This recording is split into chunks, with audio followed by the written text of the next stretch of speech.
So, what am I in for? Now that I'm going to be starting the series, what am I in for? It's so funny because that's probably the question I get asked the most is why so dark? And I'm like, well, why so happy? Like, why joy?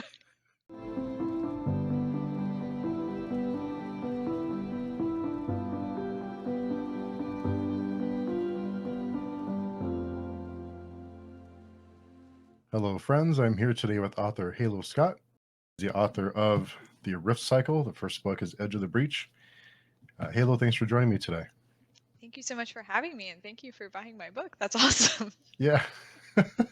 Well, I'm going to be reading the entire series starting this month. I plan to start the first book and then read the entire series. So I Well, no wanted to, pressure, but thank you very much. yeah. I like having the books in my hand, and I don't mind ebooks or audiobooks or whatever, but I just prefer to have the book in my hand. So I like to buy them.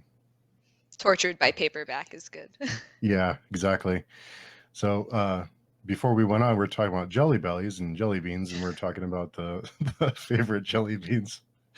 So, what is your favorite jelly bean? You know what? I'm gonna go with popcorn.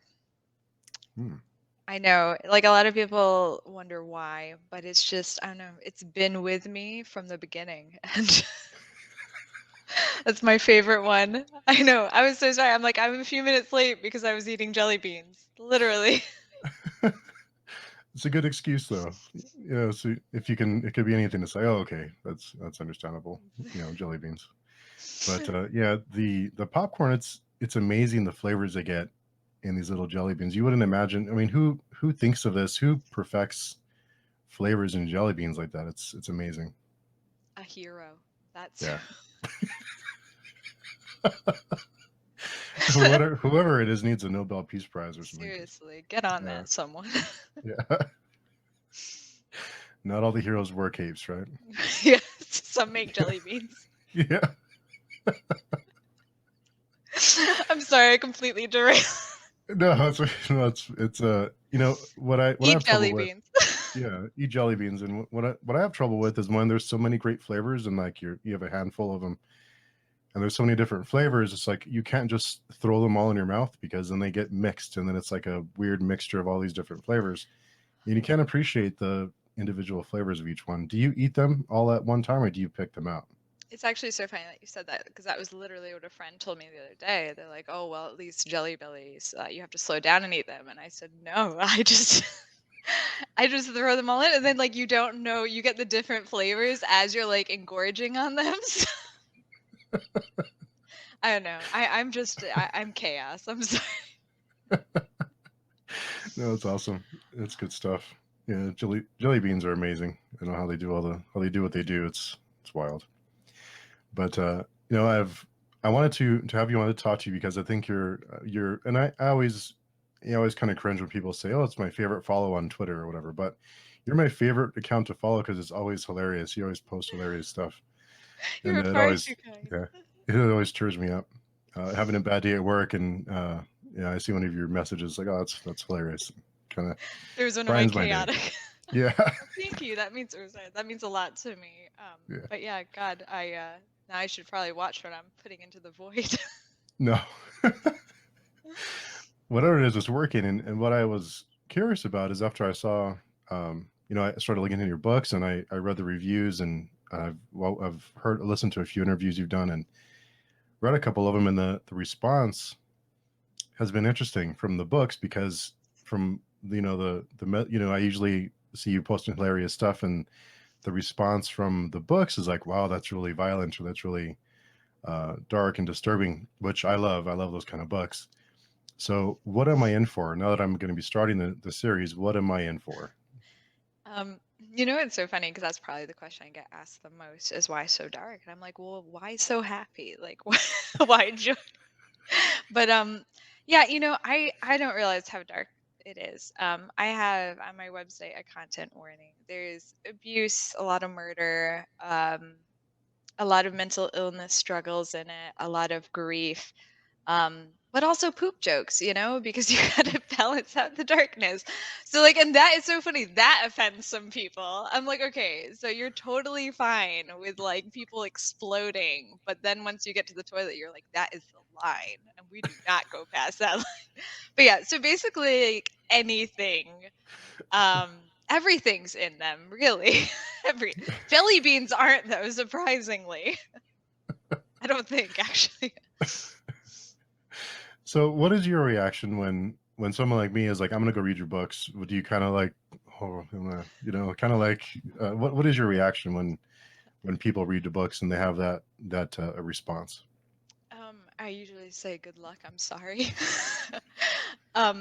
Seriously, I'm very, very humbled by anyone who wants to read my book and dive into the horrid recesses of my brain. It's an amazing thing, because writing is such a solitary activity. And then when people are like, "Oh, I'm reading your mind," basically, it's Yeah. still to me such a wonderful. I think it's one of the best parts of being a writer, for Mm. someone else, or for someone to say, "Oh, I relate to this character," or "Oh, I'm reading your book and I really like this scene." It's so weird because I think I still think it's all in my head, and then when I realize it's not. It's really really cool.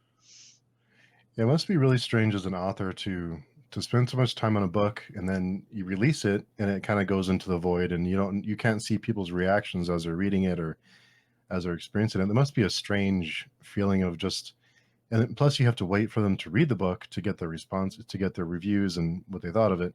What is that like? Is it like a vulnerable feeling, or what does that feel like as an author? Yeah, I mean, it kind of feels like you're naked in freezing weather in the middle of a highway, um, because just like I don't know, it's a wonderful feeling, I will say. But it's also just yeah, I mean, you don't want people to feel like you don't want friends to feel like they have to say they like it, even if they don't. So then there's that vulnerability. There's a vulnerability of people reading it who are like nice people, and you're going to traumatize them. At least for my books. But yeah, I mean, I think it helps to kind of bond people together because I've met a lot of other people who like the really dark and messed up stuff I do, so it's been good in that way. But yeah, it's always still weird, like it's Edge of the Breach was I think 2 years ago published, and it's a strange feeling, honestly. But it's so cool at the same time. I don't know if that makes sense. Yeah, it's vulnerable, Yeah. but I think I've had a lot more positive experiences out of that vulnerability than negative experiences. Hmm. Well, that's good. Yeah, it must be really strange to just wait. That waiting must be torture, to wait for people to have a reaction for it. It's Mhm. really strange. Have you ever had like a friend or family member read the book and give you strange looks after, like, "Oh, I didn't know that was in your brain"? Um, so a lot of my family, either don't read or they don't read really dark stuff. Like there are a bunch of readers, but they don't read that dark, and then there's some other people that will like watch dark TV but not kind of read that. So I haven't really had anyone super like in my real life read it. So I guess it's been good to kind of separate those worlds. But it is strange to kind of have like a friend to come up to you and be like, "Oh, I really like this thing." You forget you put it in the book, and it's like a really intimate scene or something. You're like, "Oh God, I forgot I did that." And yeah, it's an awkward moment, but it's Yeah. good too because it's reading. I don't know, readers. Yeah, exactly. Yeah, it's good that people are reading. And, were you when you started the series, did you always plan on it being a four-part series? I think so. Originally, it was going to be a book for every season, but Hmm. then I can't follow rules, so I quickly kind of divulged from that. I always knew it was going to be 4 books, though, and then I realized that, like, the first book I thought was going to span a lot more time, and I thought a lot more time was going to be spent when they were older, and it ended up being more of kind of a saga through their lives. So I guess the organization of those years changed throughout the books, if that makes sense. But yeah, it was always going to be 4 books. Just what Hmm. was in those 4 books changed. What was your inspiration for the series? What kind of inspired you to write this story? Oh God, Kiter came to me first, and I just I like at the time there were a lot of like bad boys in books and bad boys in movies, and I was like, that's great, but what happens if you make that bad boy like a horrible boy?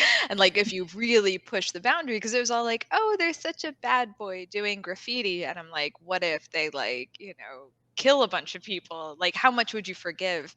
And then Rune came kind of very close after that, because I needed someone to kind of balance Kiter out, because he's just such a strong negative presence in a lot of ways. I needed a strong positive presence. So I wanted someone who's dealing with a lot of grief, but found kind of the light to push through that. And I kind of thought about how they'd intertwine. And then the world came.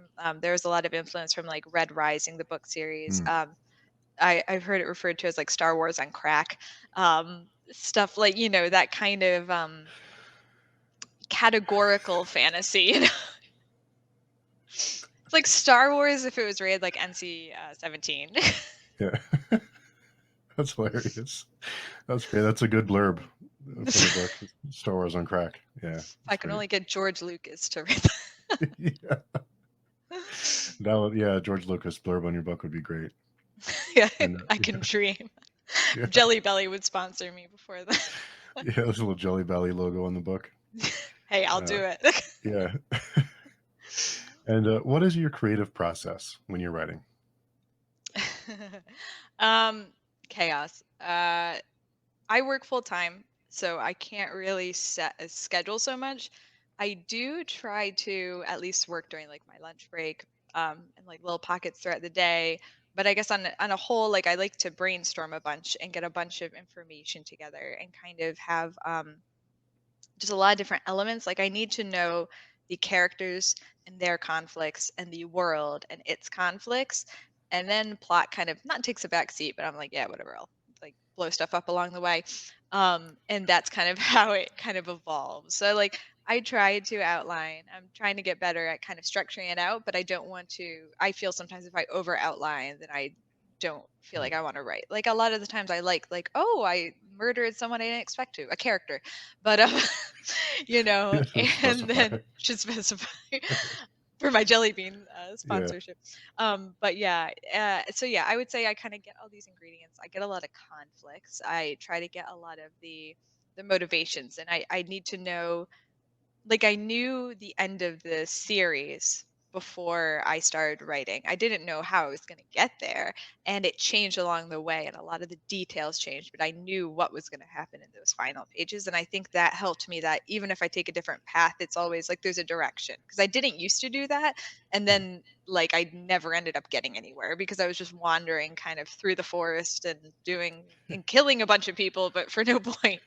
The murder has to serve a point. Yeah. Has to move the plot along somehow. Yeah, exactly. Yeah. And what makes a good story in your mind? What makes a story worth telling?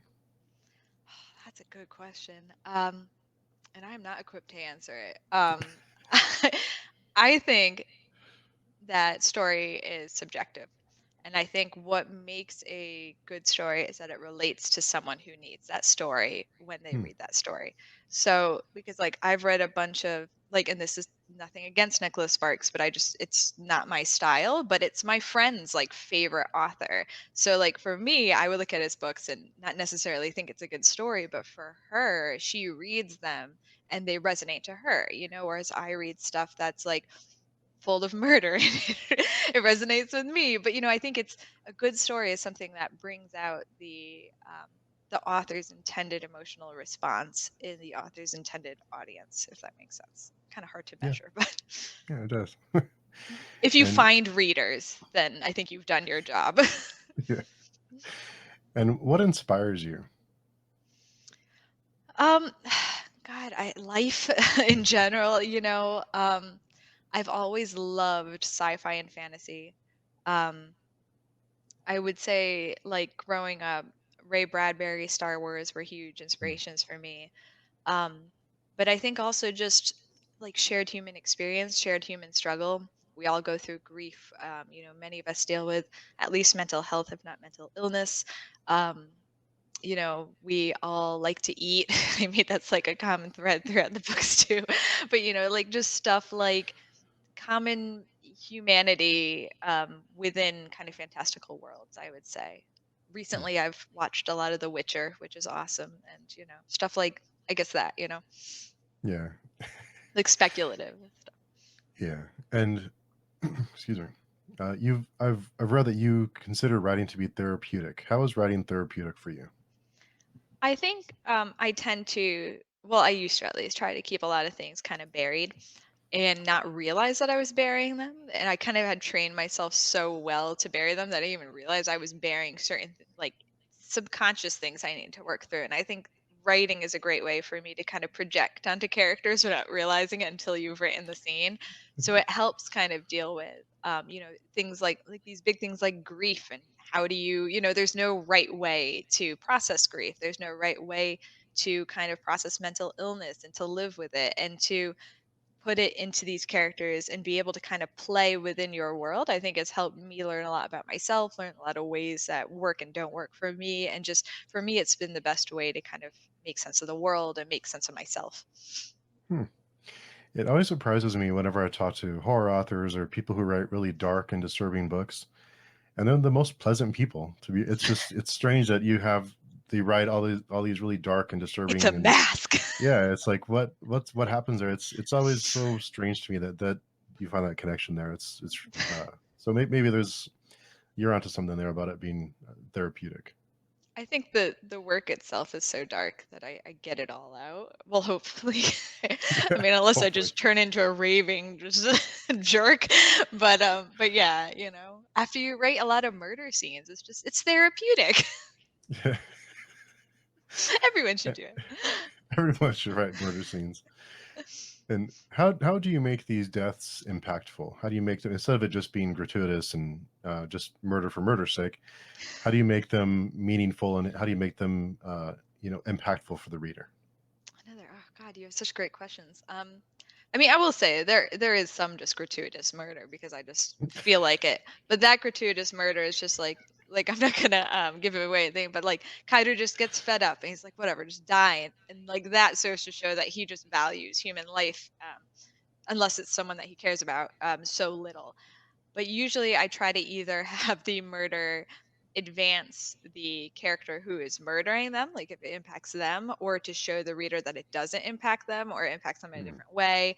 Um, to get rid of some characters that you're you're bored with, but, honestly, at some point that you're like, you're just annoying, go away.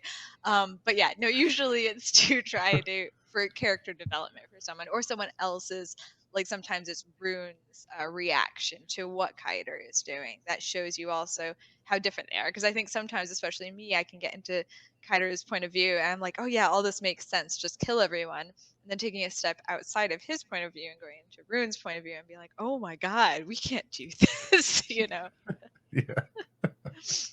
But yeah, and then like I said, just calling the annoying characters. But that's yeah. It's a good way to get rid of characters that you're fed up with, I guess. I'm like, It's yeah, I'm just done writing you. Go yeah, away. just kill them off in a really spectacular fashion, and get You'll rid of them that serve the way. plot, but no one really cares. So Yeah, gotta get rid of them. And what made you decide to write a book? I mean, what made you decide to take that step of I'm going to write this book, I'm going to publish it, and I'm going to follow through with this? What made you decide to do that? well, I had written a lot of really crappy books before this that I didn't kind of want to. I'm not saying this is like an excellent piece of literature, but just like books that I didn't want to fight for, because they kind of, like I said, they kind of wandered. They had no purpose. I don't think they had any grit. And it was just more me like wanting to describe food and landscapes. I don't know why there were just like a lot of paninis in those early books. But like I said, it was just very fluffy characters. I hadn't nailed down pacing. There were just a lot of feasts, which like there's nothing wrong with, but like it can't be like half of the book. Um, but yeah, so I like didn't want to fight for those. Then I got to this one and I felt kind of a difference in tonality. I myself was dealing with some grief. I've been dealing with mental illness my whole life. So I was like, oh, what if I actually just make it true? And what about what I've dealt with? Because I like always kind of shut that away and tried to make the books kind of utopic, like I said, with paninis and stuff, because that's what happens in utopia. But I think for this one, I was like, maybe that's where I need to process things, is in like the truth and the reality instead Hmm. of, panini land. Yeah. So whenever, yeah, so when you know in your utopia when there's paninis there, you have to check for Yeah, paninis, make sure no one's trying to fool you. That's exactly. that's the key. In And dystopia, the yeah, paninis come before the murder.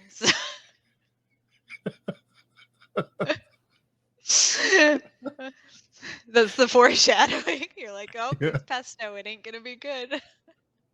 this is gonna be bad pretty soon. What surprised you most about getting your work published? About getting your books published? What's been the most surprising thing for you? That people want to read them, probably. Hmm. Really? Um, well, just like I didn't realize how dark they were. I didn't realize how weird they were because I think like everyone else sees this line, like there's apparently a line you're not supposed to cross, and I just am like, "Woo, look at this open field." Um, and so like I didn't realize until like the initial reactions how dark it was. I was like, "Oh, no one's gonna want to read them." But like I think that's been the most wonderful and surprising aspect is that people have related to some of the characters or came forward and be like, "Oh, I also was struggling with grief and I saw myself in this or in mental Hmm. illness or in this." So that's been absolutely wonderful and very, very humbling in that way. But yeah, no, like I said, it's very, very niche and very, so it's just wonderful anyone who wants to read them, honestly. Yeah. Well, when I read the synopsis, I'm like, yeah, sign me up. I'm all Oh, in. thank you. I'm I and appreciate you yeah, very yeah. much. Yeah, I've been, it's as readers, as we do reviews and stuff. It's hard to keep up sometimes, but it's been on my schedule, so it's time. There's no rush. My TBR So is like Mount Everest at this point. So yeah, it's ridiculous. It's easy to get behind, but since I've been sick, I've been flying through books since that's all I have the energy to do. So I've been reading a lot of books, buy some which jelly is beans nice. too. That gives you energy. Yeah, jelly beans and books. What more do you need?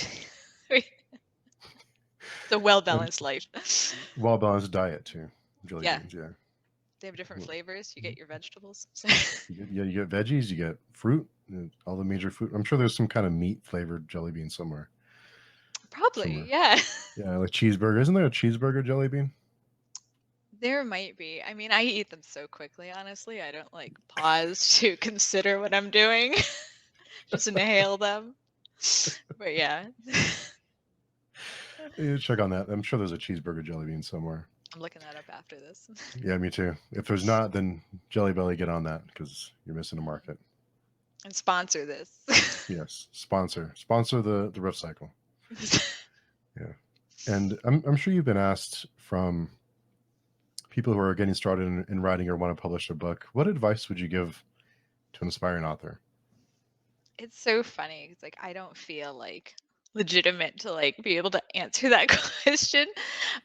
So I would say just, and I know it sounds very cliche, but just keep writing.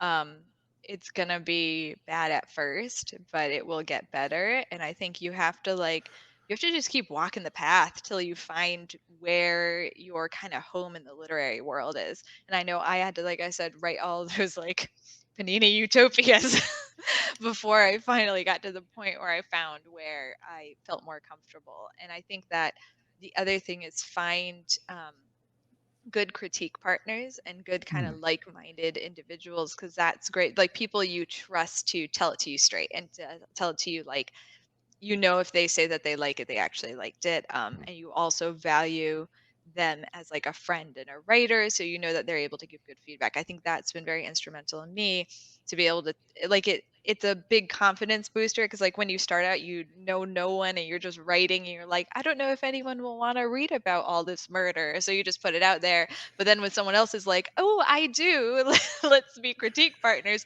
that's really good to then be able to kind of I think grow as a person and gain confidence in writing. Hmm. And where's the best place to, because of someone who is new to the scene, where's the best place to find someone people like that that you can connect with? Where would you suggest they start looking? For me, I mean, it depends on the genre you're in. For me, which is basically like my genre is murder, but Twitter has been really good, and I think the Twitter writing community has been the best for kind of opening questions, and like it's connected me to a lot of really great people. And you can find others who write in your genre really quickly. Mm. And I think that's been good. Yeah, I know that for some other groups it might be different. For like MG Lit, I think you have to go to different places. But a lot for like adult murder loving writers, Twitter's great. It's the FBI is gonna be on me. If they aren't already, honestly. They must. I'm sure they're already onto you. Yeah, Probably. yeah. I'm sure they're listening right now. Uh, do you have any weird habits in your creative space? Any kind of traditions you have that you have to do, or things around you that you need to kind of get in that mind space? I mean, I'm just a weird person in general. But because I work full time and I have a family, it's hard to kind of set like it's more like, oh my god, I have 20 minutes to write, do it. Um, but I like to edit. What I've been doing for this latest one is editing the last like session of writing before I go and write for that current day.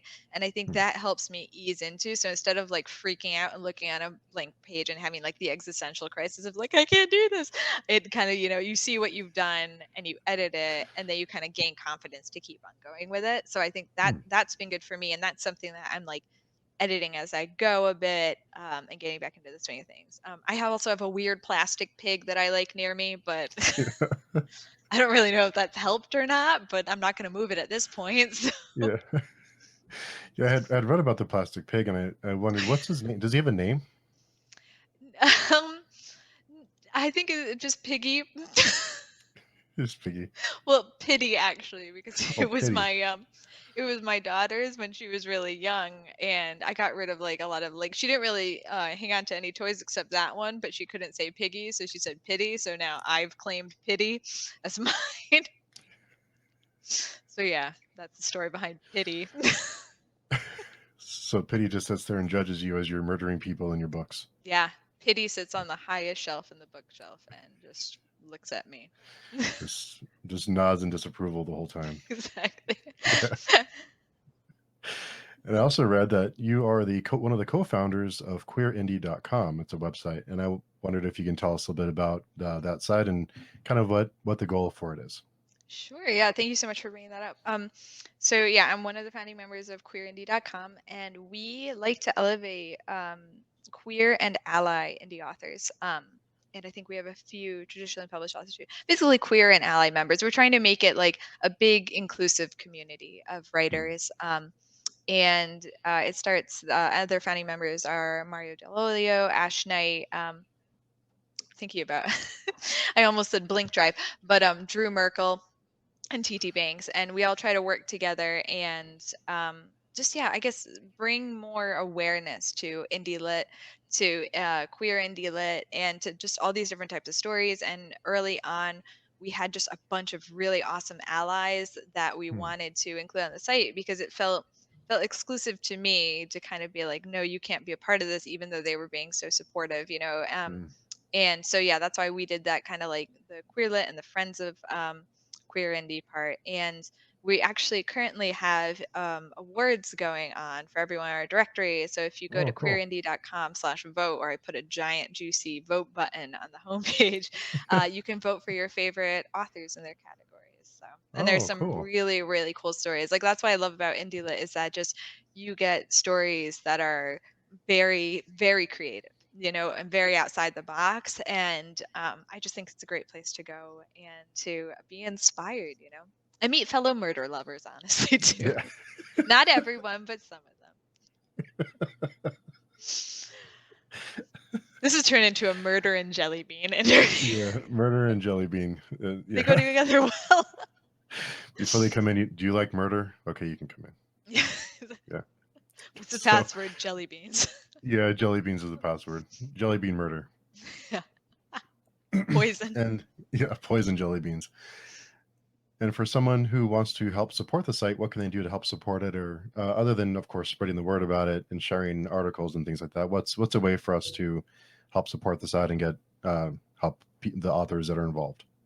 Um, if you want to be listed on the site and you're like a great ally or queer author or write queer lit, you can DM me. I should probably find a better way of doing this, but yeah, just DM me.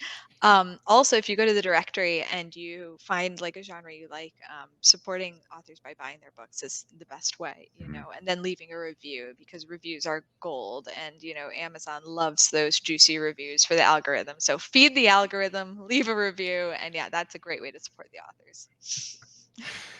And reviews are so strange because they hold so much weight with, how, like you said, the algorithms and getting the word out for the book. What are your thoughts on reviews? On because there's been some discussion lately about whether star reviews are whether there's more. We should have more context to our reviews instead of just it's a 4 star, it's a 5 star, and kind of elaborate more. What are your thoughts on that? Is that system outdated? Does it need to be changed or looked at?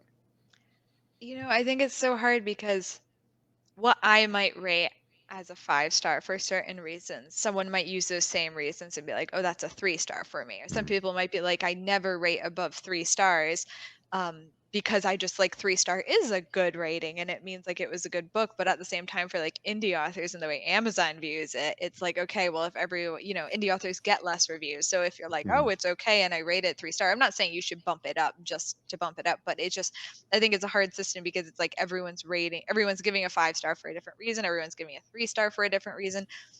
Someone's 1 star might be another person's 4 star. So it's a very objective system. So it's hard to say. I know that Amazon gives like reminders to rate and review, which is great, but it's just I don't know if I really have any answers except to kind of stop the bots. Like bots will go into Goodreads and leave a bunch of like 1 star reviews on books that haven't been published yet and stuff. So I mean that's Hmm. obviously not good. But Oh other wow. than that, I think it's a it's a human system, so it's going to be inherently flawed. Yeah. I didn't realize bots were leaving reviews for books even though weren't released yet. Is that Like common? reading. Well, it's happened to a few people, some traditionally published authors I know. For me and a few other indie friends, I think it was a bunch of our ratings or reviews just disappeared from like that was Hmm. a hack, that wasn't bots. But yeah, like there's a lot of sketchy stuff that goes on. Oh wow, that's amazing. That's weird. That's really unfortunate. There's not much you can do about it because this Amazon, the machine, is Yeah. they have a lot of control over all this stuff, which is awful. Yeah, I mean, at the same time, it's like I try to look at it from a positive spin, like it is the reason that I can do what I love. So, it's nice to have the access to be able to self-publish and have the ease. But on the flip side of that is also the the algorithm is so difficult for indie authors to Mm, crack. So, maybe it'll change in the future. Maybe everyone should maybe. just, yeah. Yeah. Yeah, I don't have any good answers, unfortunately. Yeah. It's a tough one. It's tough. It's one of those problems that are hard to solve. It's hard to come up with an answer that resolves all the problems with it. And I wondered if you ever considered going traditional publishing with the Rift Cycle. Did you ever consider I sending it out to did. publishers? Oh, did you? I queried, I got all rejections. But, it was one of the ones I wanted to fight for, and I think it was good. I'd like to try traditional publishing one day. I don't know if I'm a fit or not, but, I like writing, so I think I'll just keep on writing, and if I'm able to break in, I am. If I'm not, I'm not. Yeah. Thankfully, yeah, so I guess that's my spiel. Yeah. There's so many great books that are being self-published now. It's amazing how many great stories there are to be told and stories that we would never get with traditional publishers. So it's really great that there's so many just wonderful stories and authors that are just doing wonderful work that finally if I feel like that tide is starting to turn a little bit to where self-publishing is getting more respect with so many great books out there. And I think it's gaining respect. Like I've seen recently on some really big like booktube channels, them starting to recommend self-published books or books that were like originally self-published. So that is nice too.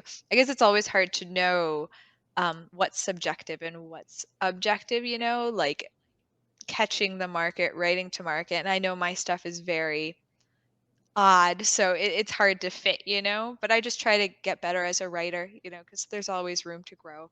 And we'll see what the future holds, honestly. I'm just Yeah. screaming into the void. Yeah. And in reading more about your bio, I saw that you have I think you mentioned it as you have a lot of skills, but you're master of none. I forget the exact phrase, but you're basically like a Swiss Army knife. You've done a lot of different things in your life. You had a lot of different professions, I and I like could the relate to Swiss that. Army knife. Yeah, That's better than jack of all trades, jack master of all of trades, none. master of none. That's what it was. 'Cause I've been told that in my life for when I've gone tried to change fields, and people told me that like, oh, you do a lot of things, but you're really master of nothing. So I can relate to that. We're Renaissance souls.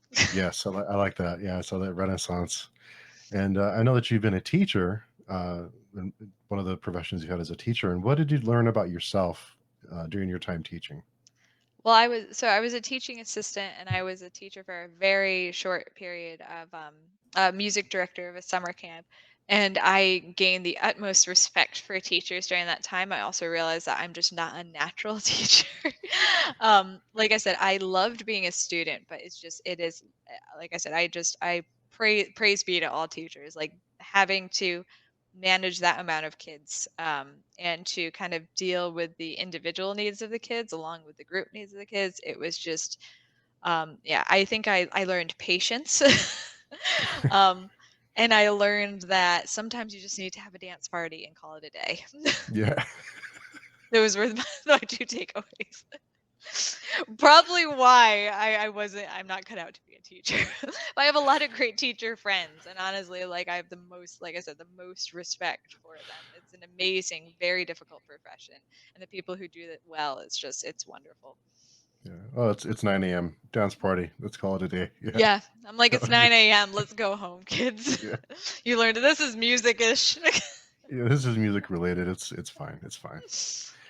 It's funny you say that in high school. I had this math class when the teacher would hand out crossword puzzles for us in math class for some reason. So yeah, he wasn't really That would teaching be me what to I would do. do.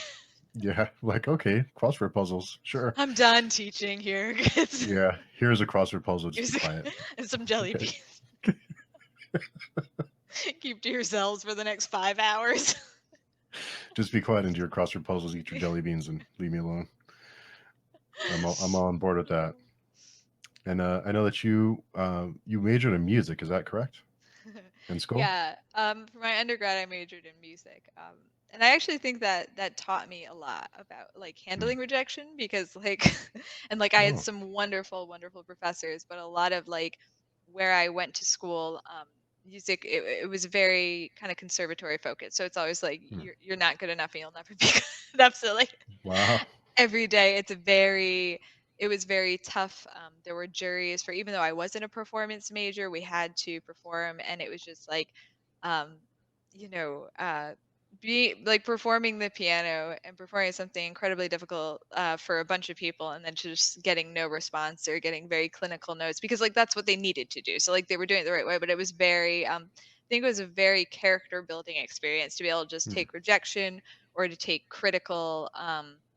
Kind of feedback, so like for me in a way it's like I feel like if I don't get rejection once a day, it's weird for me. I'm like, I like seek it out now. Someone tell me I'm not good enough. Yeah. So yeah, be a music major, you'll learn how to take rejection really well. Yeah.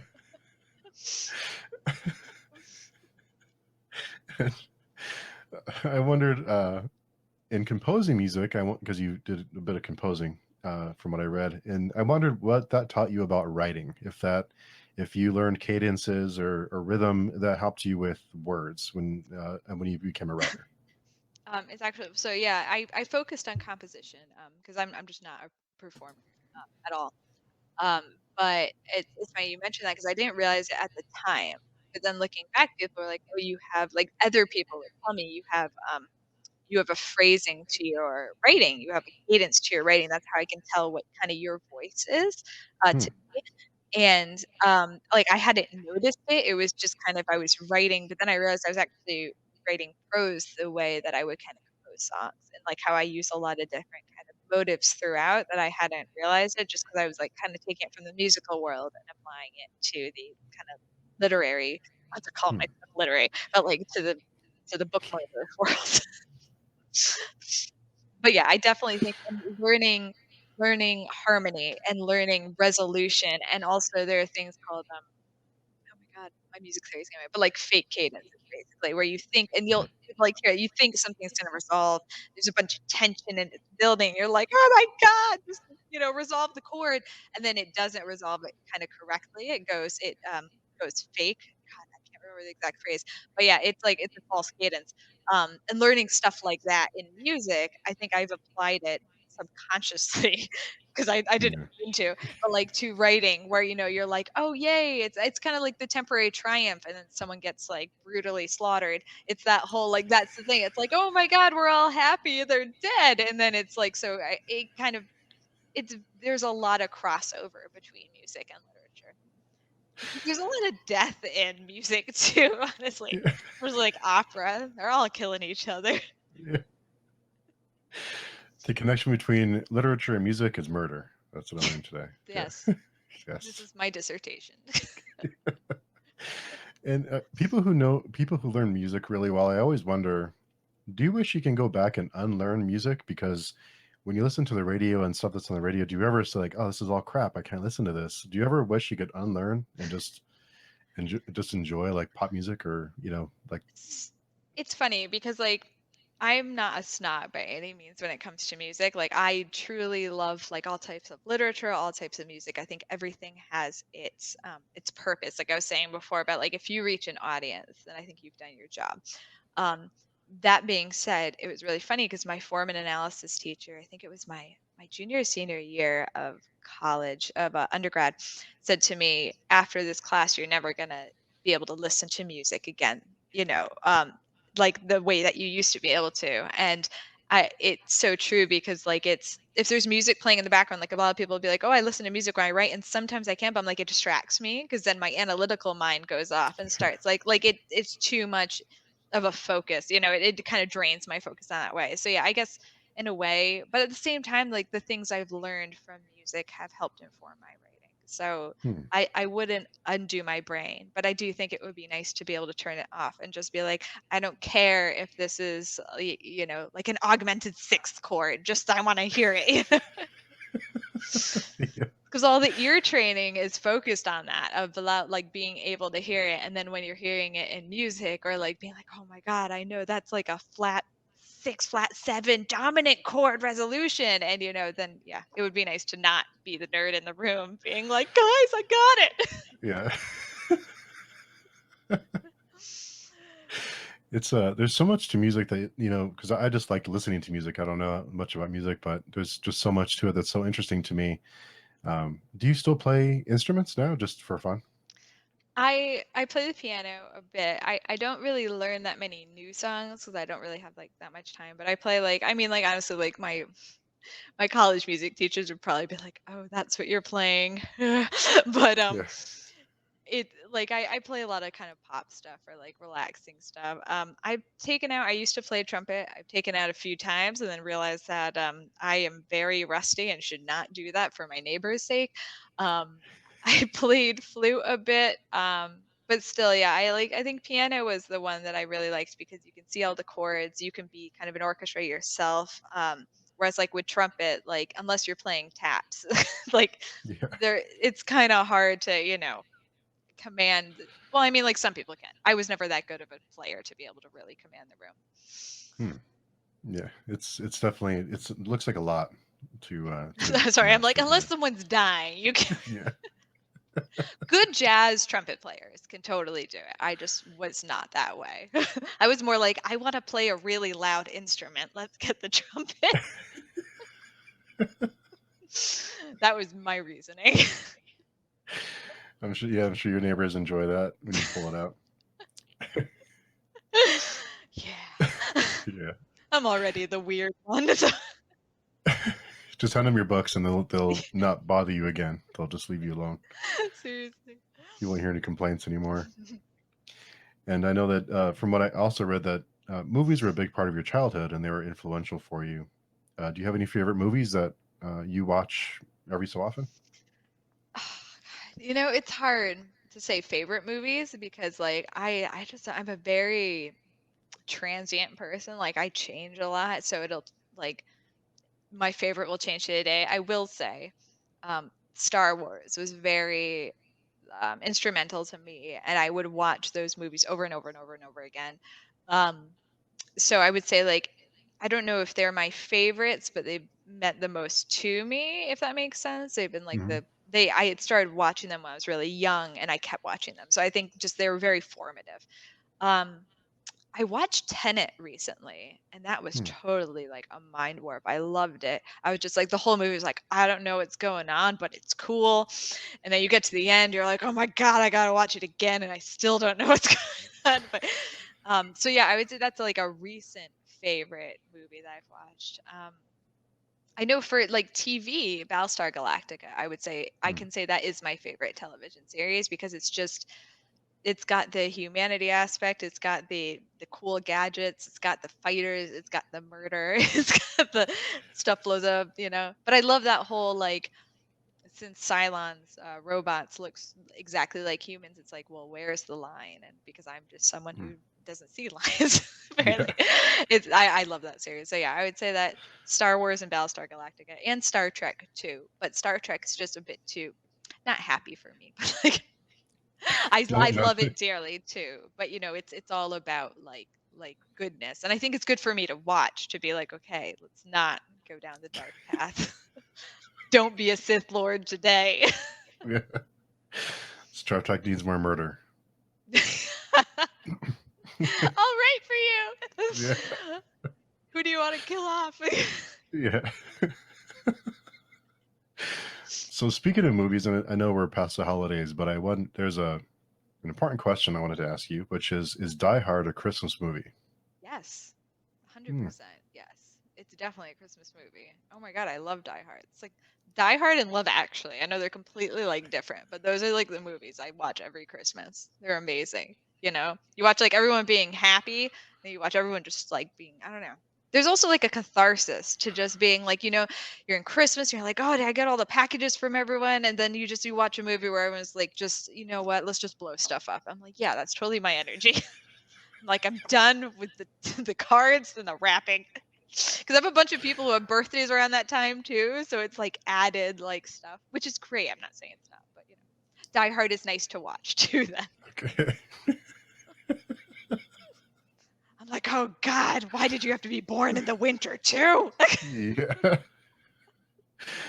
That must really be unfortunate for people who are born because their birthdays always are so close to Christmas. So it must be kind of a bummer for them, especially people who are born on Christmas. That must really it's kind of a Well, my drag. my sister was born the 23rd, so it's Mm. always that it's like her birthday, then Christmas Eve, and half of our family is like this big Italian family, so it's like it's a big thing, and then Christmas. And when we were really little, just by Christmas Day, she was like done, So it's definitely you have to, you have to be ready for it. Yeah, it's a lot. Excuse me. For um, what books do you enjoy reading? I try to read a little bit of everything. I've been getting into more kind of thrillers lately, and Hmm. since I've started kind of connecting with other indie authors, I've started reading more romance, which originally Hmm. I wasn't so much into, but I really like queer romance. Um, I don't know. I really try to read a bit of everything. I think my home, like my comfy home, is in kind of dark speculative fiction. So that can be like sci-fi, fantasy, horror, or like thriller with like a weird edge. Not saying speculative is weird, but like with just a kind of a different edge. So like anything in that category. But yeah, no, like I've read thinking about stuff I've read recently. I've read an MG. I've read kind of more straight sci-fi. I've read uh romance, historical fiction. So yeah, I think it's really good to read a lot of different genres because it'll help bring stuff into your own. Like when I only read sci-fi and fantasy, I was missing an element that some other genres would really capitalize Hmm. on. Or like romance deals so much with tropes and emotional arcs, and that's so great to learn because I like to add kind of romantic elements into the stories too and have people to root for. So that's been really good to kind of learn about from there. It's almost like Hmm. I don't know, research really in a way. Hmm. But yeah, I would say like Yes. dark speculative fiction is where I feel comfiest. Comfiest. Confused. Murder is where yeah. Murder. I like reading about murder. And what would be something your readers would be surprised to learn about you, I mean, I other think than I've murder? other than murder. Yeah. I mean, I have this in my bio now, so it's not really a surprise, but I do like to stress bake muffins and cupcakes. I'm not really good at it, so it's more like I'm fed up and just, it's been like a day of like filing taxes or something and just, make really crappy muffins. I don't know. I mean, I don't know if that would be surprising. Yeah, I mean, I think I'm pretty just I think people think I'm strange and chaotic and weird and that just I mean, I try to be authentic online. Like, probably my Yeah. Twitter persona isn't really a persona. I'm just that weird and chaotic. So yeah, I don't know if anything would surprise them. Um That's a good Trying to point. think Yeah. about like I mean like I like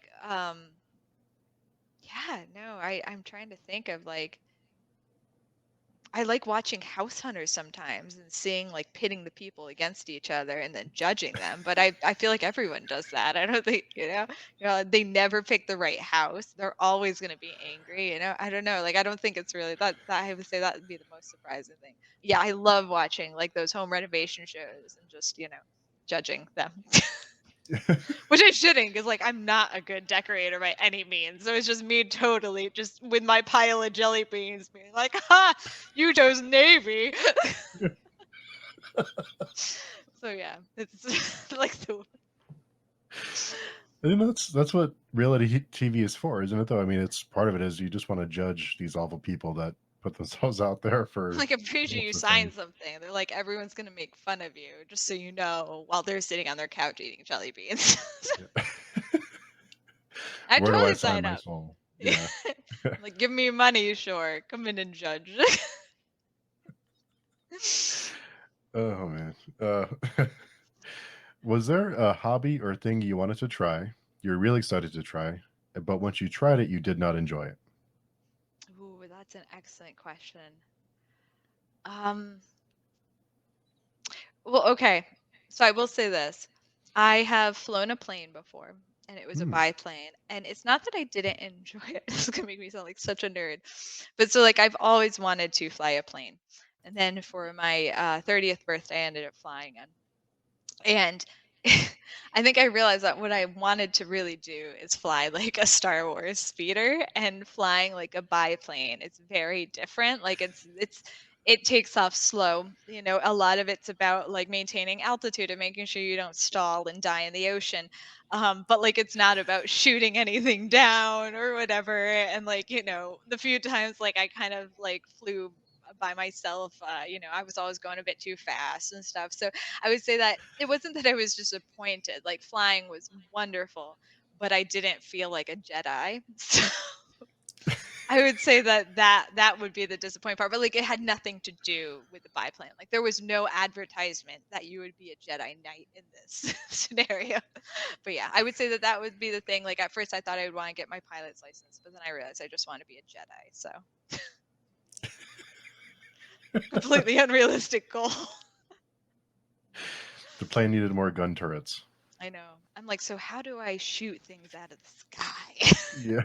They're like, we're Where are gonna the guns? land now. The guy was cool though. He let me land like my first time up there. I was like, just so you know, I've never flown a plane before, but if you have a death wish, I'm down. So I did land the plane. He was like, that was a bit bumpy, but good. I came in too fast because, like I said, there was a Sith army behind me. So Did he not know that? Did you not explain to him there was a Sith army behind you? Yeah, well, I thought that would probably get me like banned from the facility. Yeah. I'm like, They'll I'm have your gonna bring picture up. my lightsaber with me. Don't worry, I'll keep it on my hip the whole time. Just bring an Ewok with you and have him Yeah. get on the plane with you. Yeah, that'll convince him. Right? And now I'm definitely banned. Yeah, it was a very great experience, I will say. It's just that I had unrealistic expectations, and I am not a Jedi. So that's really why. Which, like I said, there was no advertisement. That was like it. They're like, "You are not Anakin Skywalker. Get out of here. Please leave. Yeah. Please leave and take your jelly beans with you. There's no eating in the plane." Oh man. Do you have any guilty pleasures? Like everything I do. Um, I mean, like I feel like I'm just kind of live in a very chaotic, messy way. So like I think like my entire life is a guilt. Like I said, I love jelly beans. But I think that we should also not view sweets as guilty pleasures because I think, everything just life is short and you could be murdered by Kiter tomorrow. So, you know, um guilty pleasures. Yeah, I mean, like I would say before, like the HGTV kind of home renovation shows. I mean, they're great. I'm not like obviously putting them down by any means. Just the way that I abuse them, um, and like granted, like they don't know what I'm saying about them, but like that would probably be my guilty pleasures. I'm like, oh, I should be nicer to these people, but I'm cranky and it's Tuesday. Yeah. But yeah, I would say the way that I react to reality TV shows and use them to my benefit would be my guilty pleasure. I think if most people would be honest, they probably view reality TV the same way.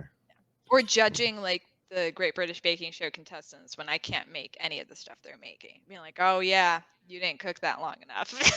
Meanwhile, my stuff's like charred in the oven. I'm like, they also That's didn't okay. ask me to be on, so Even when you watch stuff like Chopped, like give you like these three really or four oddball ingredients. You're like, I would make this, this, and this person's a dummy because they didn't. And it's like, he's like, I wouldn't even know what to do with 10 minutes and four ingredients. I can't even make a bowl of cereal. So, I just but it's saute it still in fun. garlic. That's my Yeah. answer to everything. It doesn't work all the time. Probably works more often than not, though. With kale, it does, surprisingly. Not I that I like eat kale. much kale, but not that I eat kale at all, honestly.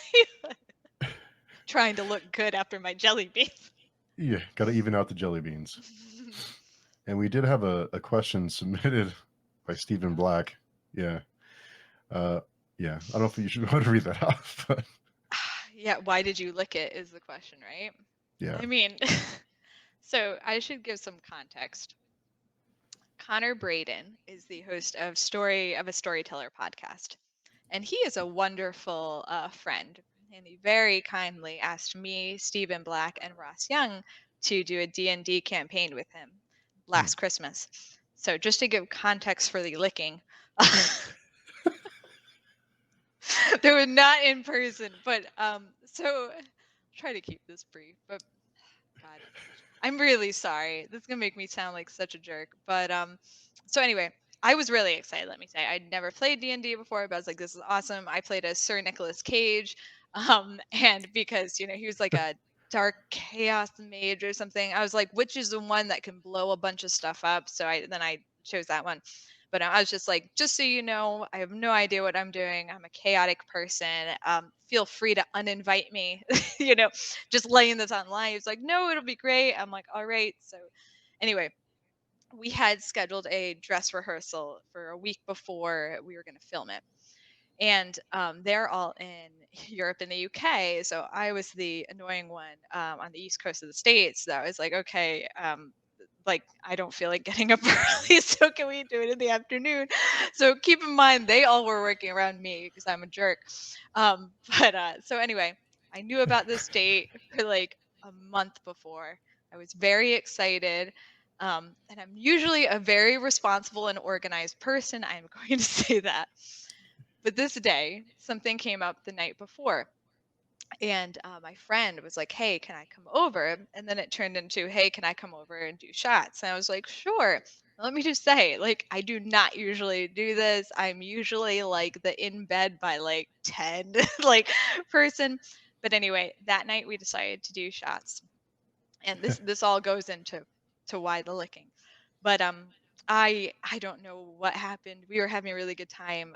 And usually like I just stick with like whiskey, and I know my limit with whiskey, and I'm really good with it. I've never been like a sloppy drunk. I'm just like a very loving drunk that I'm like, I love you all night, fall asleep and cuddle with some random person. So like I'm very boring in that way. But anyway, we decided that the whiskey was gone. We might as well finish the vodka, which I don't even know where the vodka came from. Then somehow I told someone there was our sober designated driver. I paid for tequila. Like I said, it was hazy at this point, but I'm apparently a very generous drunk because I was like, get the expensive stuff. But anyway, we drank a lot the night before. I woke up the next morning with the worst hangover I've ever had in my life. And like I said, this is painting a horrible picture of me. I do not usually do this, especially because I had known about this. I was like, I'm like really excited for the dress rehearsal and stuff. I woke up, I was like, oh no, and I swore a bunch. Like I was so like I couldn't move. I was so dehydrated. I couldn't get out of bed. I like crawled to the bathroom. Like I had the day off, but I was just like it was in a bad state, and it was like I had woken up at like 7 or something, and this was at 1 our time. So I guess me being annoying and being like, "Oh, I don't let's do it in the afternoon," worked well. But I was like I had like 6 hours to get my act together. I was like, "It'll be fine," but still it's like 12:30 and I'm not feeling any better, and I had tried to have water. I couldn't keep anything down. I Oh just wow. was like so I was very dehydrated at this point, massively hungover. I'm like, I'm gonna have to tell Connor I can't do it. I feel like such an awful friend. He's been so good to me, and I'm just like there crying on the bathroom floor. Like, what are they gonna think? I was like, no, I can do this. So I wrapped myself in a blanket and I put myself in the chair and I tried to make it really dark in the room so they couldn't tell that I was so hungover. And then I don't know if like maybe they're very nice people, so they might just not say anything. But anyway, I was still really hungover at 1 in the afternoon from the previous night at like 8 p.m. So this was just really bad.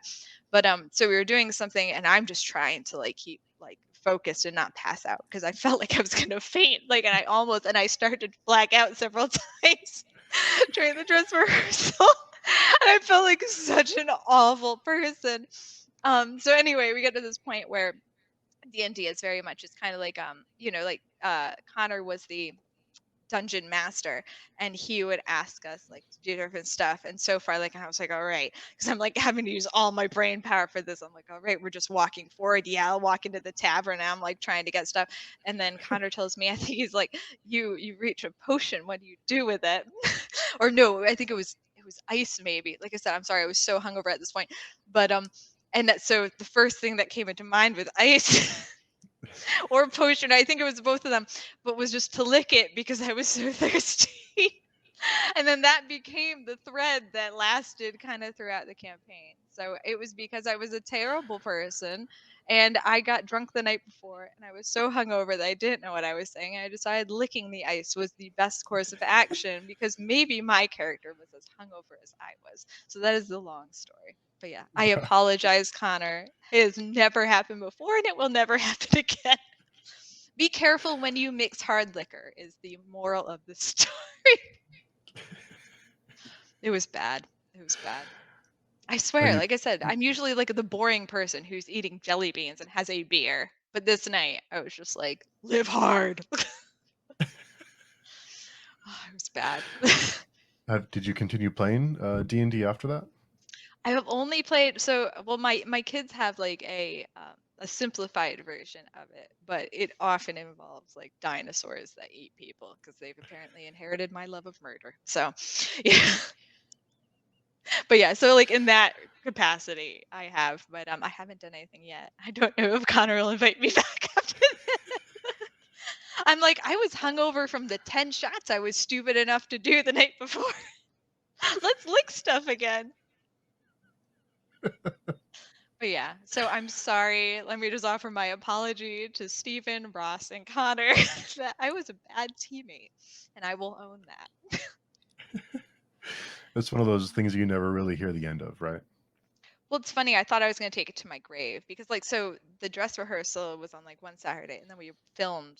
I think it was the next Saturday, and I was still a little hungover that day because it was so bad. And then I was just like, never again. And of course, I was like, it was the tequila, not the whiskey and the vodka. Whatever. I think I had a fireball at some point. I don't even know what Oh that wow. was, but yeah, no, it was bad. So yeah, I was stupid and I made bad choices. So make good choices, kids. Make your characters get drunk. Stick to one type of hard liquor. Don't mix. Yes. Stick to whiskey is honestly Yeah, the moral of the story. whiskey is the safe bet. It is. I've never been burned by whiskey alone. It's always been a very, it was yeah. I can't even have tequila to this day because it harkens back. Really? Yeah, it was bad. But yeah, that was my stupidity and why I wanted to lick things because I was so dehydrated and hungover. What's your whiskey of choice? Oh, I'm basic. I don't care. If it's whiskey, I'm good. I mean, like usually it's whatever's cheapest. So like Maker's Mark. This was, I think Jameson, and it went down really smooth. It might have been bourbon. I don't know. But it's anything in that realm. Yeah, I really same thing. don't care. I just if it's whiskey or bourbon, it's good for me. And not like mixed. I don't like to mix it. People like put it in ice cream. Like, no, I want it straight. No ice. Because I want to feel the damage I'm doing to my body. Pump it inside me. I want to suffer for this. But yeah, except that. So yeah, I apologize. Also, Ross Young, Stephen Black, and Connor Braden are all wonderful authors who you should buy their books and read. And to make me feel less guilty about getting drunk right before the film. Oh man, we had talked before about before we went live about how I was getting over COVID, and this is from the laughing. It's going to be. I'm It's so sorry. This is my no, fault. it's great. No, it's great. Have some It's jelly beans. Jellybeans makes everything better. That's for That sure. and honey, sometimes together. And whiskey. And whiskey. Whiskey does make everything better. Sometimes it makes it too good. Yeah. Sometimes you forget too much about what's going on. I know. I swear I don't do that like at all. And just, yeah. Now that's how I'll be remembered. Don't mix like 3 to 5 hard liquors together. That damn tequila. Everybody blames tequila. You notice that? Because you know It's why? always You tequila's get fault. to it last. Everyone has it last. You don't start with tequila. That's what you get when you're like, we're out of all the other liquor. We drank all the beer, all the whiskey, and all the vodka. Someone get the tequila, and that's when you run into problems because you do 3 shots of tequila because it goes down easy, and then it all catches up with you. Yeah. Yeah, So, moral of the story is, yeah, don't go out for extra liquor after you run out of the liquor in your house. Look at all this wisdom I'm dropping. Like I said, I'm usually like a beer a week. So it's not, yeah. No one will believe me after this. no one believes you. No. No, like she's lying. Yeah. Maybe it'll give me cred. I'm like, so It'll when you get you read street those cred. drunk scenes, you know I lived it. I know what that's like to be drunk off tequila. Do they drink tequila in the books? They mostly have, I think it's just whiskey, really. Hmm. But like, yeah, I don't usually drink tequila. Some people like tequila, and that's good for them. But like for me, well, like I said, I mean, honestly, I didn't drink it in a good way. I think it's mixed with things a lot, like that and Hmm. rum. Rum is really bad for me because like I will get drunk off of so little rum, and I'll decide it's a really good idea to like dance, and I can't dance to save my ass. So, like it's just like I don't know. It makes me want to do like stuff that I can't do. So yeah. Whiskey's good. It makes me sit down and fall asleep. That's all. Makes me sit down, be boring, and keep on telling some random stranger I love them, and then I just end up going to sleep. Like that's all I do. I'm like the most boring drunk on whiskey. But yeah. Oh, that's good Maybe a stuff. whiskey will sponsor me too. Jelly beans and whiskey. That I could do that. Maker's Mark and Jelly Bellies. What? Yeah. I mean, you Right. never leave the This house is an again. opportunity. Seriously. Yeah. So get it delivered to your doorstep, and why do I need to go outside? I have whiskey and jelly beans.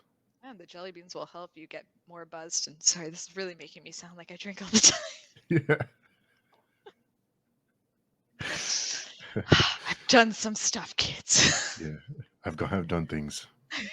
I have Yeah. regrets.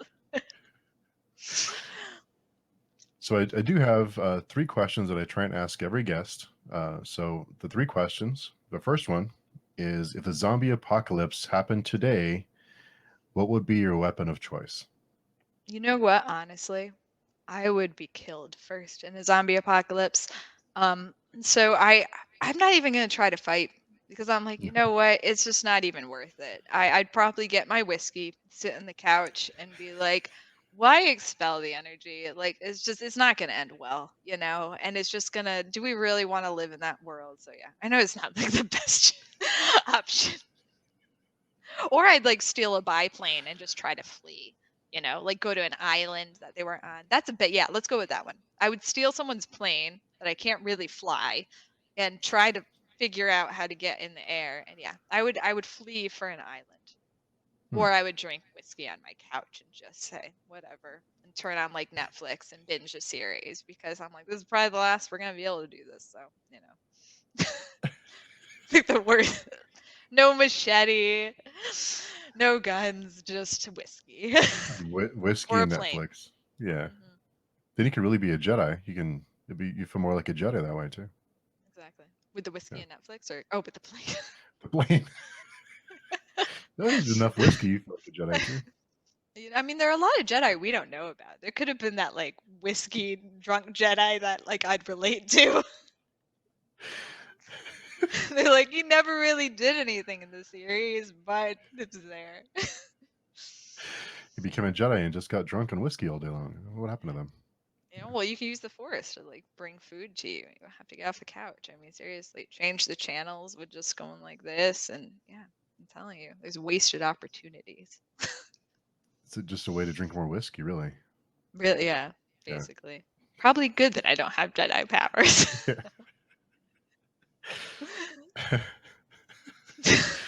Oh, okay. So I'm so sorry. no, it's great. And the second question is, what was your first job? I was gonna say first legal job, and I realized that sounded weird. Well, I babysat like when I was like 13, but I don't think that really counts. And it was like for a little, like just a few people, mostly like family. Um, I was a church organist actually, Hmm. starting when I was 15.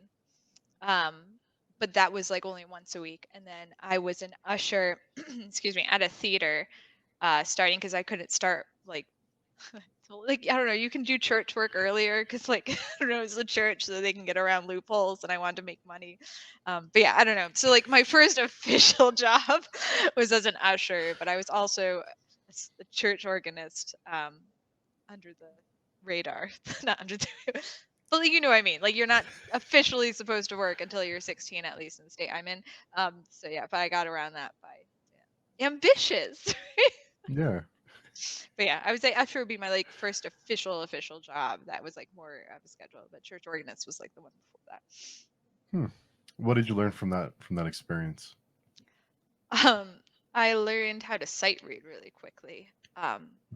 Because I had to like learn hymns every week, and going to high school at the same time. From that, I had to do that. With the usher experience, I met a lot of really interesting people. I learned that you do have to remind people they can't have sex in the mezzanine multiple times. Wow. So yeah, and I was like, and it was also a small theater, like I don't know, maybe 300 seats max. So like that was something that I don't know why that stands out. Hmm.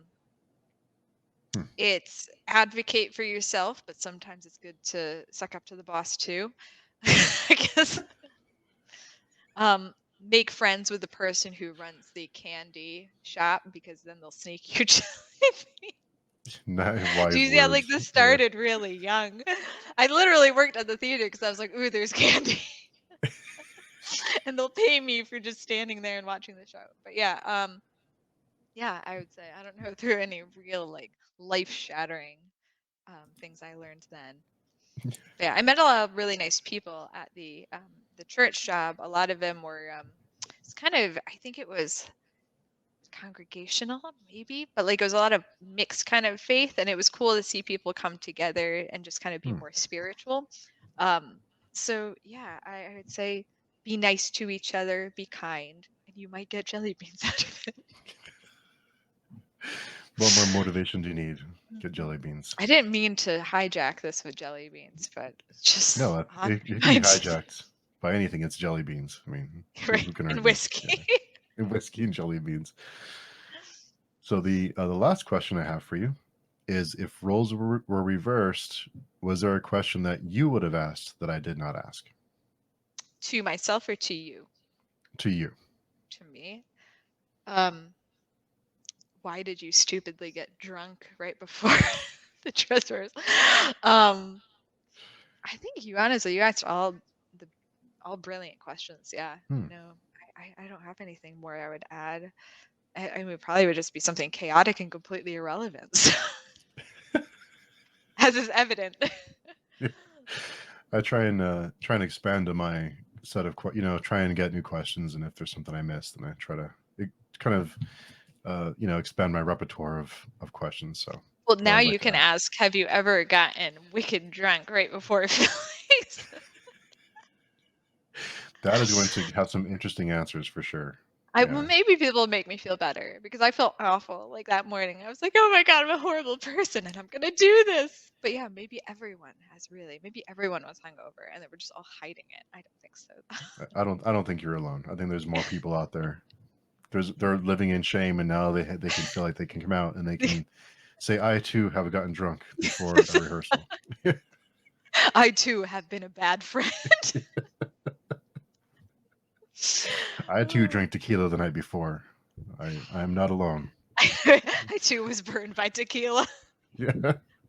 There's a lot of people who just swear off tequila that I know that just hate tequila for whatever. It seems like it's to blame. Like, oh, it was the tequila? Like, why'd you do this terrible thing? Tequila. Oh, Like okay. it was the 5 shots of tequila. Yeah, like, oh, okay, you're excused. Okay, that's fine. Oh yeah.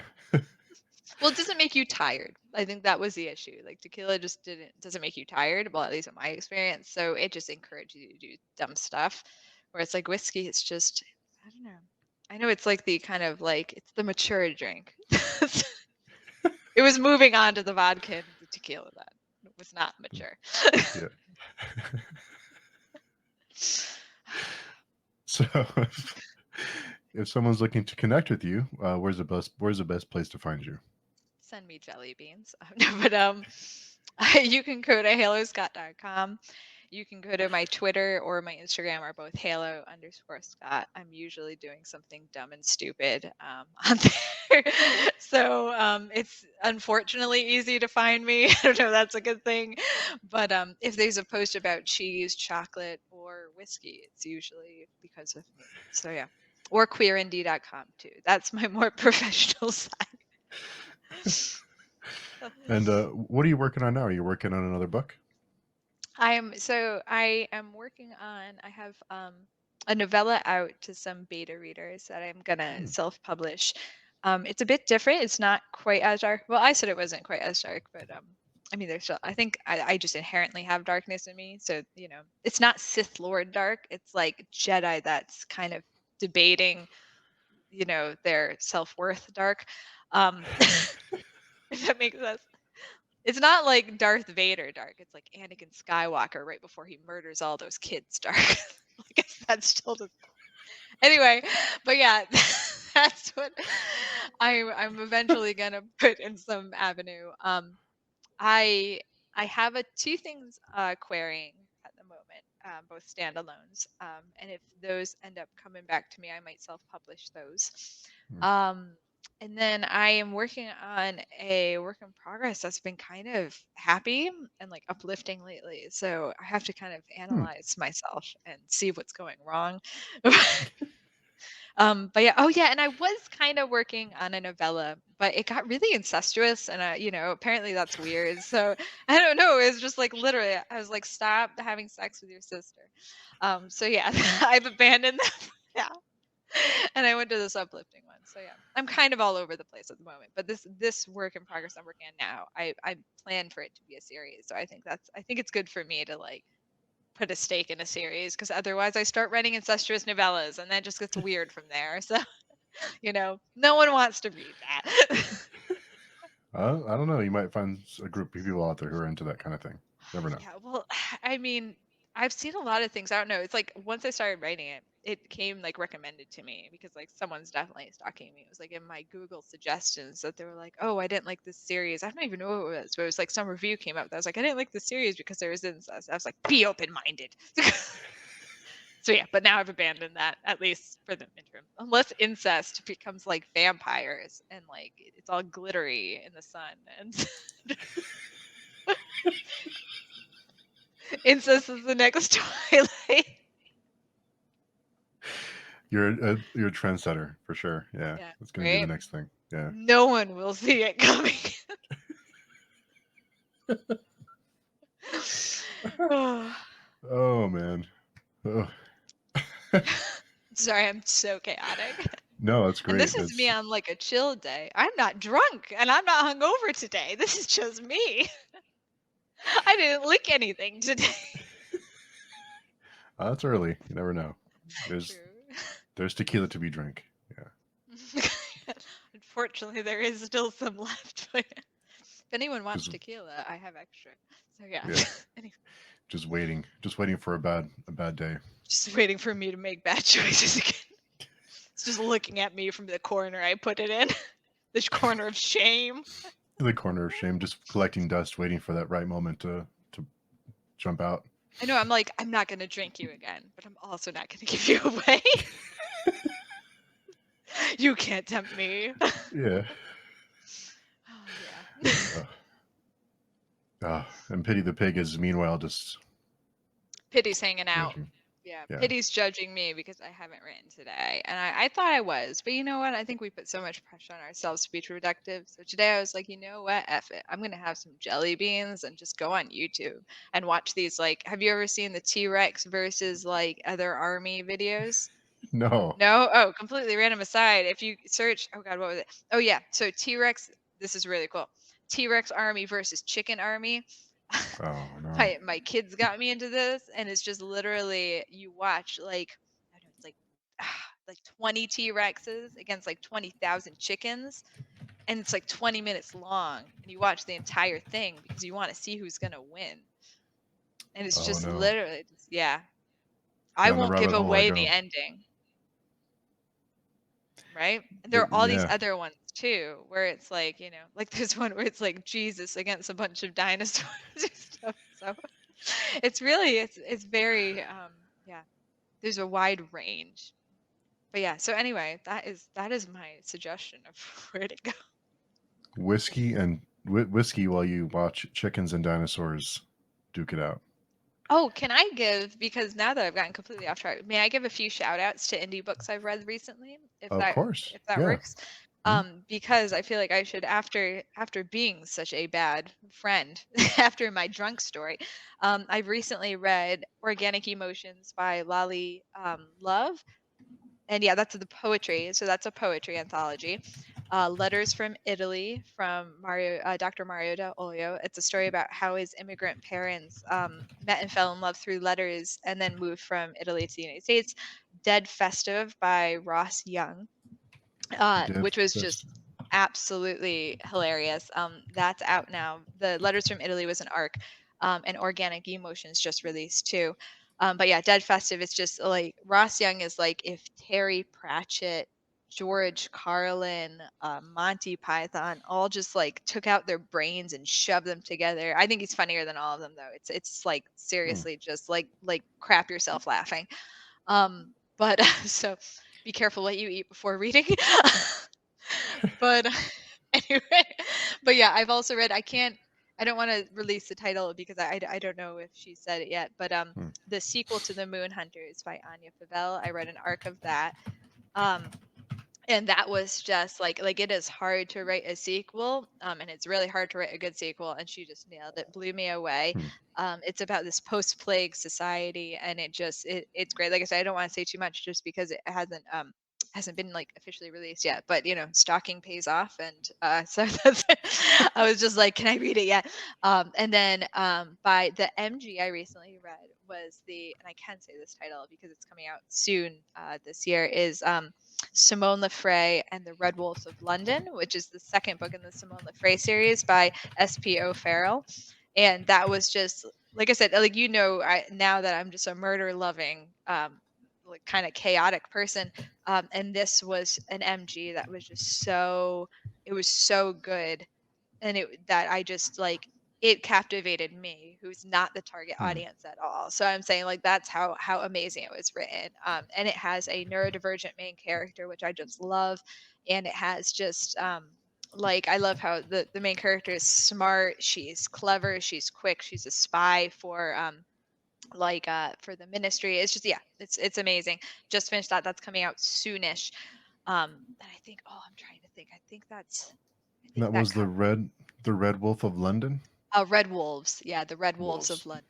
London. Okay. Um, and S.B. O'Farrell. I think those are the ones that I've read recently, and I'm so sorry if there are any I've forgotten. I'm going through. Yeah, And I That think was I've gotten read recently. that was Simone Lef. Oh no, that was the Red Wolves of London. SPO, right? Yes, S.P. and then O'Farrell. Okay. But yeah, I those are was the indie trying to books think I've read recently. And if you go to my Goodreads, you'll see a lot more of the books I've read. But those are the ones I've read recently. They're all amazing. And yeah, go support some indie work because you'll find some awesome ideas. And there isn't awesome. only murder in them too. So if you're not into murder, you can also find things you love too. So, but if you Murder opens are, doors.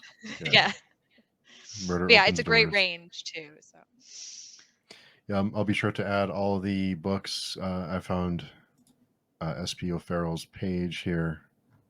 Want to be sure to add all those links in the description. That way people can oh, jump wonderful. and Thank you grab so them. much. Yeah. And feel free to Yeah. reach out back to me if I mumbled or anything. I can give you their links too. So yeah. Those are the ones That recently. was And there's cool. so many more that I've read too. So like I said, please, I wish I could shout out everyone in the video, but go to queerindie.com/directory. There are a bunch of amazing indie authors there, or go to my Goodreads and stalk me there. There's a mix of indie and traditional books too. And yeah, so you can see, like I said, it tends dark, but it's not only dark. So Come for murder, get other things. exactly. Be Yeah. surprised. Yeah.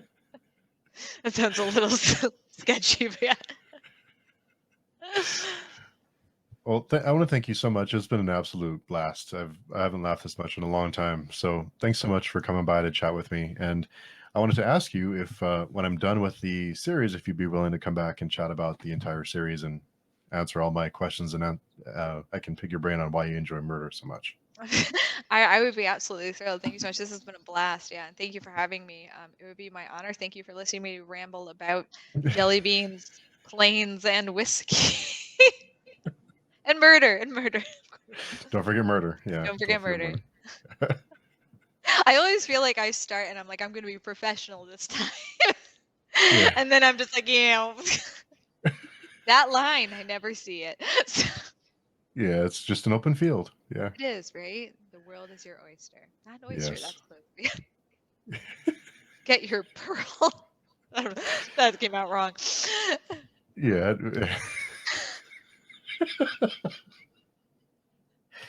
Oh man. This is Oh why I write dark fiction. yeah. Yeah. So thanks again, and everyone. I'll leave all the links in the description below. So anyone who's looking for any of the books mentioned, or how to contact Halo and how to grab Halo's books, it'll be all in the description. So go and grab it. And anyone who wants to read with me, then let me know, and we'll read them together because I'm going to start this month. So Do you want me to well, traumatize you too? I'm in the traumatized line. I'm just waiting. Thank you so So much for everything. Seriously, this has been such a pleasure. oh, awesome. Yeah, thanks for coming by, and thanks for taking the time. I know you're busy, so I appreciate you taking the time to come by and chat. Well, eating jelly beans right before this, but yeah, let's pretend I was busier. you're supposed to like keep it like, yes, I was very Oh, busy writing yes. books. A I'm very lot of stuff. distinguished. Mhm. I have not Very had a jelly bean distinguished. today. Yeah. Very mysterious. I Yeah. don't eat, I exist. Yeah. I just exist. Jelly beans are not on my plane. I'm above them or below them. Oh, thanks again so much for coming by, and looking forward to chatting with you about the riff cycle. Thank you so much. I hope you feel better too. Thank you so much. Yeah, I have cough drops, so hammering the cough drops. Got it. Thanks again. Thank you. Bye-bye.